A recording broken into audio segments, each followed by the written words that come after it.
What I want to do in this video is show you how a counselor will utilize your unconscious mind to solve a problem you bring to counseling.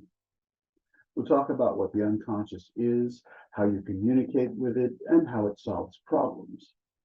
A lot of counselors don't think in terms of the unconscious, and that's okay. It's still what's operating when they do their best work. There's nothing mystical about the unconscious. It's simply there to keep you in good working order. But it's not perfect. A lot of what it does is designed to make you more efficient. It does this through a few processes like deleting uncomfortable thoughts, distorting others to fit with other beliefs that you have, and generalizing from one experience to all. Think of throwing a ball or any other athletic or artistic motion you learned long ago. Your unconscious squeezed together all the steps in that process, how and when each muscle contracts, and in what order. If you're an athlete, you know how learning a new move can be difficult because your body remembers the old way. But if your new motion is better, your unconscious memorizes the steps, puts them in order, and they become automatic. When your coach notices a hitch in your motion and has you make a correction, your athletic performance improves. What the coach is doing is bringing your awareness, your conscious awareness, to an unconscious process. Counselors do the same thing. They bring attention to inconsistencies in your unconscious thinking. You then recognize and correct the inconsistencies, and the problem is solved. In case you're not an athlete, here's another example I like. Touch typing. When you type, you put your hands on a keyboard, you think some words and phrases, your fingers move to the right keys and spell them out. If you ask me which finger I use to type a Q, I'd have to stop and think for a moment, consciously. But ask me to type the quick brown fox, and my fingers just start flying to the right keys, including the Q. Touch typing somehow attaches thoughts of words and phrases to locations on a keyboard and the automatic pressing of keys in precise order. You don't think letter by letter. You usually don't think of the letters at all, but your unconscious does, and does it so fast your hands can hardly keep up. Of course, it's a learned process. None of us were born typists. It took a while to develop the skill, but develop it we did.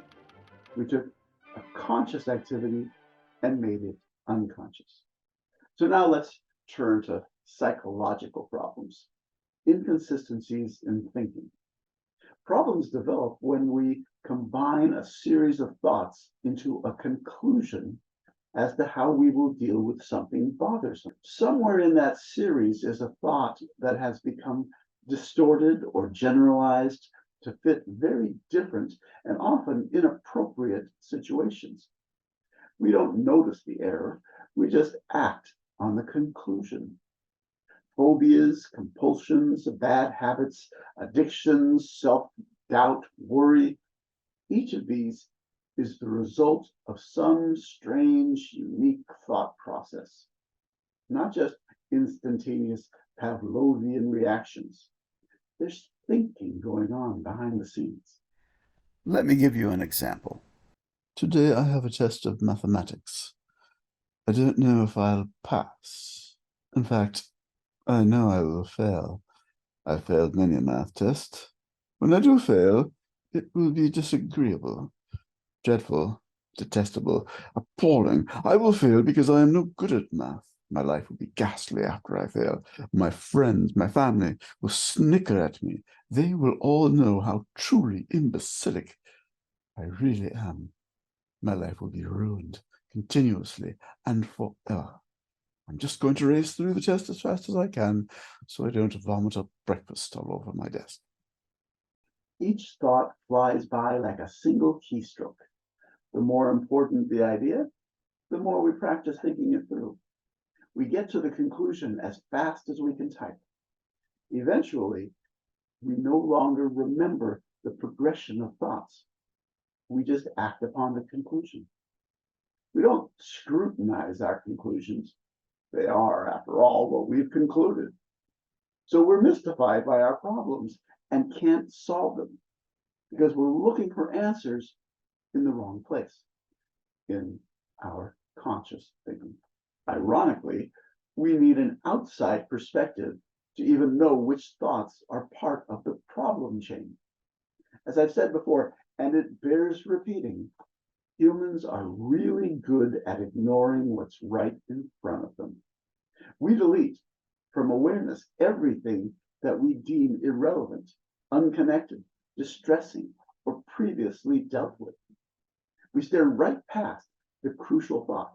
But when someone else listens, they might go, wait a minute, that doesn't make sense. That contradicts what you just said. It helps to know how to listen really well, not to conscious thought, but to the unconscious trains that always come out as someone talks about a problem. So here's the magic, and it's likely to blow you away, so you might want to grab hold of something. Every thought you need to have in order to solve a problem comes right out the moment you start to think about it. And not just the thoughts, sensations, feelings, memories, metaphors, everything. Think of your problem. Math anxiety. Everything related to it pops out the moment you think it. The thing is, you're like a blind man in a dark room. There's furniture there, and you're likely to trip over it any moment now. Of course, you might have 20/20 vision and be standing in a brightly lit room and still manage to trip yourself. A counselor is not your seeing eye dog or your support animal. The counselor's job is not to help you avoid bumping into things, but to help you identify everything that goes bump in the night. So how does a counselor do this? What's so special about a counselor? Well, the number one thing the counselor has going for her is that he isn't you. She's not too close to the problem. She hasn't already concluded what everything means. So when you contradict yourself, I've never been good at math. Well, I mean, it was easy in grade school. I'm just not a math person. Well, I could be. She'll notice and be curious.